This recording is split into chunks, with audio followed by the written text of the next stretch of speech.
Fala pessoal, o GM Evandro aqui, estamos de volta com a nossa série na busca do top 5 do mundo de partidas rápidas aqui no chess.com, as partidas de 10 minutos. Bora lá começar esse nosso episódio de hoje que tem novidade por aí também. Vamos lá ver que mudanças tiveram aí no ranking de ontem para hoje. Vamos ver aqui o que aconteceu. Vamos lá, ó. Antes de começar a partida, vamos dar uma olhada no nosso ranking aqui não só do Brasil, mas do mundo também. Né? Nós estamos aí com 2.759, que é o maior rating até o momento. E na classificação ali, galera sempre pede para eu mostrar o do Brasil também. Então estamos ali em primeiro 2.759, na sequência vem Sup, Diego, Cricor e Felipe Eudebis. E quando a gente vem agora para o global, sumiu um nome aqui dos primeiros colocados, hein? Acho que vocês devem estar sentindo falta de alguém aqui nos três primeiros. De repente, Magnus Carlsen ficou inativo. Magnus, que era o segundo colocado aqui do ranking, ele desapareceu. E com isso, agora eu sou o número 7 do ranking do mundo das partidas rápidas. Tomara que esses caras voltem a jogar em algum momento, né? Voltem aqui para esse ranking, né? Porque se continuar assim, já vamos chegar no top 5 sem nem jogar, né? Mas eu acredito daqui para frente, os que sobraram aqui, ninguém vai ficar inativo, né? Vamos lá, vamos ver o que vai acontecer daqui para frente aqui com esse nosso ranking, o que vai acontecer aí com a nossa série também. E bora para nossa partida de hoje. Vou colocar para jogar aqui já. Antes de começar aqui, antes de colocar para jogar, tem um recado importantíssimo para você que me acompanha aqui no canal, quer começar a ter aulas comigo, quer melhorar no xadrez. Chegou a Black Friday da Chessflix, uma condição mega insana, onde você vai poder se tornar aluno da Chessflix e ter acesso a todos os cursos já produzidos na nossa história, todos liberados para você em um único só lugar, que é o nosso aplicativo próprio de treinamento. E nessa condição especial de Black Friday, você pode dar uma olhada aqui na página, o link está na descrição, você vai ter acesso realmente a tudo, todos os métodos de treinamento, todos os cursos de abertura, de meio jogo, de finais, aulas ao vivo comigo e outros grandes mestres toda semana, todas as trilhas desde o zero até o nível de mestre e uma série de outros bônus que vão estar liberados ali no seu aplicativo. E pelo menor valor da história, né? Essa é uma condição realmente absurda, pois pelo valor o que custaria um curso, né, que você vai pagar nessa condição, você vai levar todos os treinamentos da história da Chessflix. Bom, para se tornar aluno, entra para a lista VIP, basta você tocar no link que está aqui abaixo, o link na descrição do vídeo ou no primeiro comentário fixado, fazer o seu cadastro, entrar para o nosso grupo VIP e aguardar até nessa sexta-feira às 8 da manhã, beleza? Então fica ligado para não ficar de fora dessa. Vamos lá então começar com a nossa primeira partida. Vou lançar o desafio, vamos colocar aqui. Beleza, desafio tá lançado. Vamos ver se encontramos aí um oponente, se tem algum adversário para a gente tentar subir um pouco mais esse nosso rating. Vamos lá, né? Tentar chegar aí até os 2.800 é a próxima meta. Temos aí um oponente que se cadastrou em 2025, mas foi em fevereiro de 2025. Vamos lá, vamos dar uma chance aí para ele, né? Deixa eu ver se está gravando tudo certinho aqui. Da outra vez, beleza, tudo certinho. Ele jogou aí com o cavalo C3, vamos fazer D5. E aí ele veio já sacrificando um peão com E4. Eu não gosto muito de aceitar esses gambitos, igual ele está fazendo com F3. Eu prefiro já devolver o peão imediatamente. E agora nós vamos jogar com C6 essa posição. Bom, vira uma espécie de uma escandinava isso daqui, né? E quando eu levar esse bispo para F5, provavelmente ele já vai vir com G4, esse bispo G6, H4. Lá veio ele, já jogou o G4. Vou ficar muito mal nessa posição se eu jogar bispo G6. Bispo G6, H4, H5, G5, cavalo D5.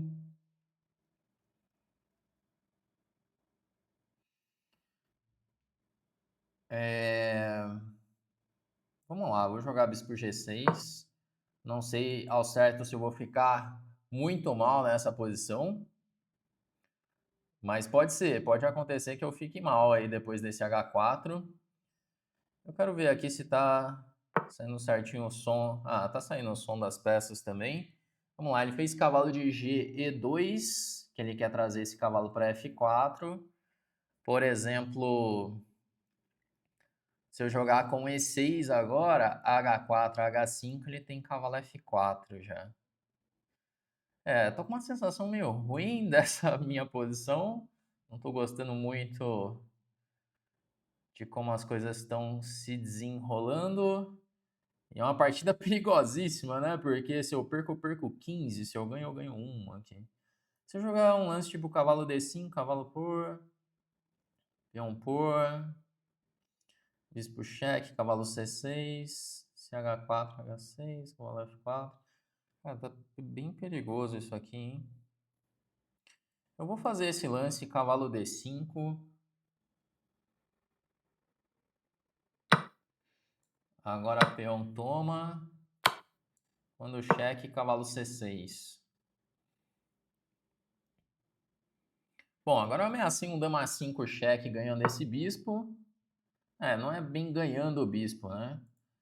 Mas vamos lá, se eu jogar H5, ele não tem cavalo F4, porque aí eu ganho o bispo. Ó o bispo caindo, aí fica bom, hein? Dama 5 cheque. Tem uma pecinha no ar aí. Eu joguei o H5, foi meio que na... Tipo, eu pensei assim, pô, H5 certeza que ele vai jogar cavalo F4, né? Porque eu pensei, porque parece que ele tá ficando ganho na posição. Meio que na malandragem isso daqui. Bom, e aí tem uma peça a mais, né? Por mais que ele tome G6, meu rei fique meio mal, é uma peça inteira de vantagem. E aí eu tô ganho na posição, né? Agora tem que ganhar essa posição aí com a peça a mais. Acredito que eu vou rocar grande mesmo. Vamos lá, vamos fazer esse rock grande para colocar esse rei em segurança. E aí vamos converter essa vantagem aí da peça a mais. Vamos aos pouquinhos aí. Tomar agora em G6. Bom, eu pensei em tirar o rei para B8, simplesmente. Vocês têm alguma coisa mais direta que eu possa tentar? Posso jogar um E5 também já. E5 pode ser uma opção. Vou já fazer E5 direto, porque aí o bispo entra em jogo, as peças começam todas a jogar. Ele veio aí com o bispo para G5.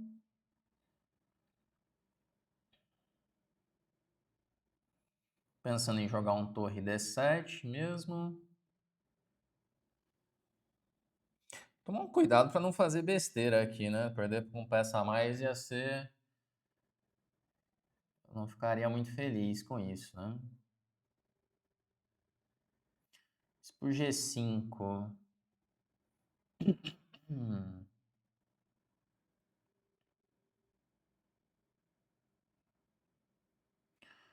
Se torre D7, tome E5, cavalo E5, torre E1, bispo D6, toma tudo. Bom, esse bispo E7 ele pode trocar.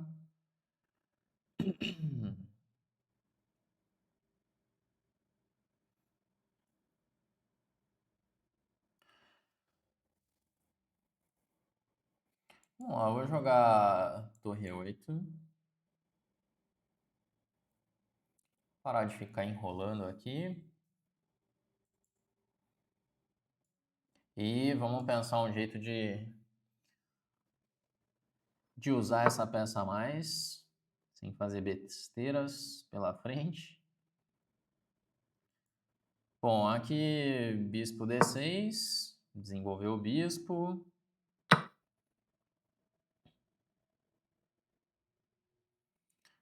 Agora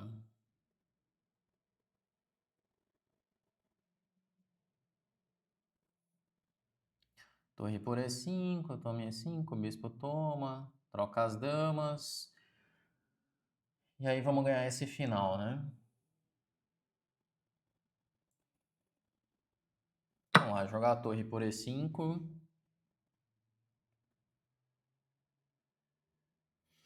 Devolvi um peão aí na brincadeira, mas se para tomar esse peão ele tiver que trocar as damas, tá beleza. Porque aí tá simplificando a posição, eu vou usar a minha peça a mais de uma maneira mais fácil, né, que ele não vai poder criar muito contra-jogo sem a dama no tabuleiro. Tomar de bispo agora. E aí ele tem essa opção de jogar a dama toma D5, só que ele está simplificando tudo, né?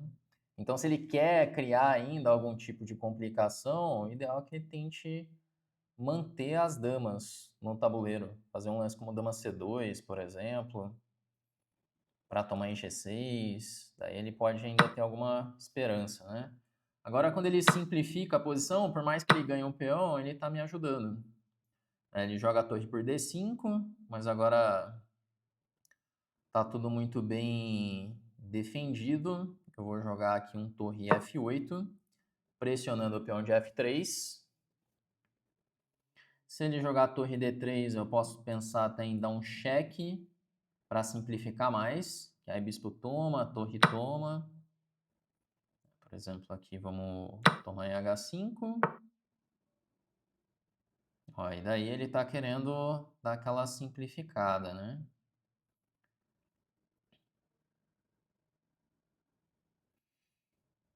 Só que nesse caso eu queria jogar G6 primeiro na posição. Vamos ver aqui, se eu jogar, por exemplo, um bispo C7 primeiro, porque aí eu ameaço jogar G6 e depois bispo por F4, que eu não preciso dar o peão de H5. Tudo bem, eu quero simplificar, mas eu não quero sair trocando tantas peças assim também. Agora eu jogo G6, defendendo, porque eu estou querendo tomá-la em F4, mas depois levar o peão de H. E aí ele não vai ter como defender agora esse peão de F4, né? Ó, ele jogou agora um bispo H6. Eu posso jogar, por exemplo, um torre F5, propondo aí a troca das torres e simplificando ainda mais a posição. Porque aí, beleza, depois que ele trocar, eu vou trazer o rei para o centro, pressionar os peões aí que estão em casas pretas já, H4 e F4. E aí, cedo ou tarde, vai cair um desses dois peões. Agora é o momento de trazer o rei, que é a peça mais importante aí nos finais. Jogar rei D7, rei E6. Para não deixar ele entrar em D5. Bom, e aí ele começa a tentar expandir, mas agora vamos manobrar esse cavalo com o cavalo E7, que a minha ideia é chegar com o cavalo aqui em D5 e aí ganhar o peão de F4 simplesmente. Olha lá, ele voltou com o rei agora, só que eu faço cavalo D5 e ele não tem como mais defender a posição. Não tem mais rei E3, aí ele já abandona a partida já.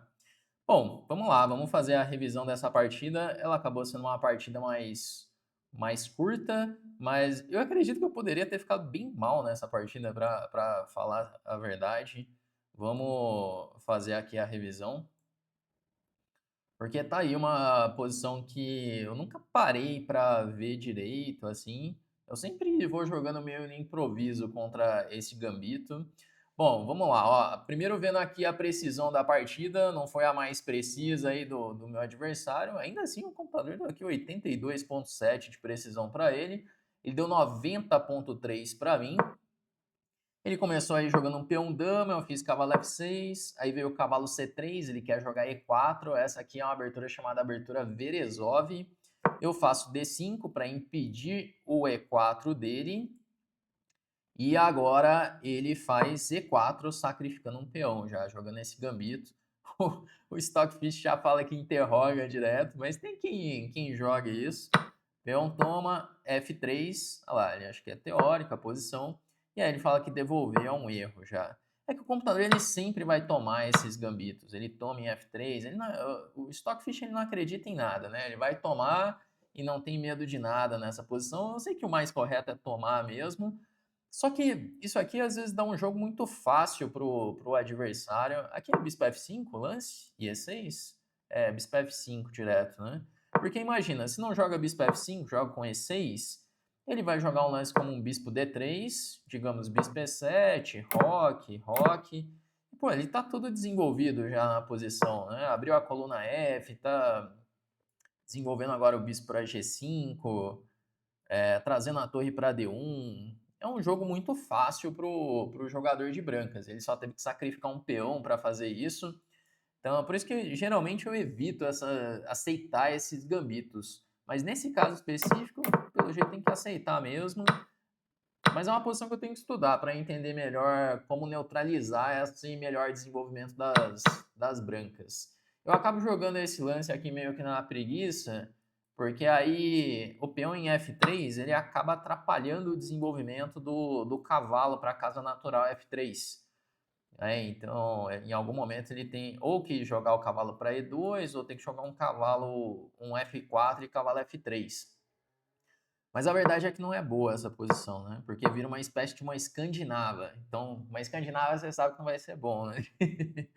se transpõe para uma escandinava, o negócio não tá legal. Então aqui ele já dá um 0,70 já para as brancas depois do meu bispo F5. Ele mandou G4 que é bom, bispo G6, cavalo E2 e tem que jogar esse cavalo D5. Aqui E6, por exemplo, que é natural, eu acho que eu já fico bem pior já. Ele acha que tá parecido. H4, H6, cavalo F4, por exemplo. Bispo H7. Pô, não tá legal essa posição, né? Ele tá rocando grande, fazendo G5. Ainda que o computador não se impressione tanto com a posição, né? Mas na prática, eu acho que para um humano tá desagradável aqui jogar de pretas, sem espaço. Eu já joguei o cavalo D5 direto, buscando ali algumas trocas. Aí ele me ajudou. Quando ele faz esse lance, esse cavalo por D5, CD5, aqui dá uma aliviada boa assim na posição. Veio cheque, cavalo C6, H4, ele acho que interroga já esse lance. Pô, eu tinha indireto? É que eu não joguei dama 5 direto por conta de cavalo C3, defendendo aí o bispo. Ah, ele dá o cheque e H5. Entendi. Que aí ele vai ter uma vantagem mais posicional, né? Tinha essa ideia, mas tinha um lance malandro também, que foi o meu lance, o H5. Porque, vamos lá, ó. Eu já expliquei isso aqui outro dia. Eu falei, tem o lance que é o lance bom, objetivamente falando, que é o lance da máquina, e tem o lance que é o lance bom do ponto de vista prático, né? Aqui a gente está jogando uma partida rápida. O cara joga H4, que claramente ele quer responder H5 com o cavalo F4.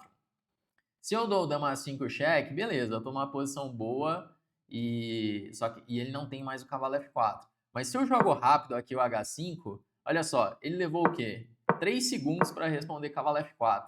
Porque já estava na cabeça dele, ele está engatilhado ali para fazer o cavalo F4 já, que em tese seria um lance bom se não tivesse o bispo caindo. Aí ele joga ao toque e perde a peça, já o dama 5, basicamente a partida ela termina aqui, né? Porque depois de ganhar a peça, basta simplificar a posição. Mas foi na malandragem aqui. Foi na malandragem esse H5.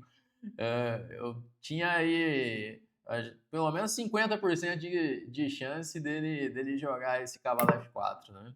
Bom, daí para frente temos peça a mais e agora é buscar simplificações na posição, né? Primeiro evitar qualquer tipo de ameaça do adversário. E aqui eu devolvo um peão, só que para ele tomar esse peão ele tem que simplificar, ele tem que jogar dama D5, e aí é um sonho, né? Quanto mais você consegue trocar peças, mais você consegue simplificar, mais fácil vai ser para ganhar a posição. Então pode até devolver um pouco de material, igual devolver um peão, mas a posição fica muito simples agora. Olha só, depois de jogar o torre F8, ele não tem como jogar a posição, não dá jogo. Eu joguei G6, porque se eu tomo direto lá em F4, pô, tá ganho ainda a posição, né? Mas olha, ele já dá como um duvidoso e a vantagem ela diminui. porque está simplificando até demais. Imagina que ele toma em H5, vamos colocar aqui que eu faço um lance como rei C7, torre G5, torre H4, torre G7.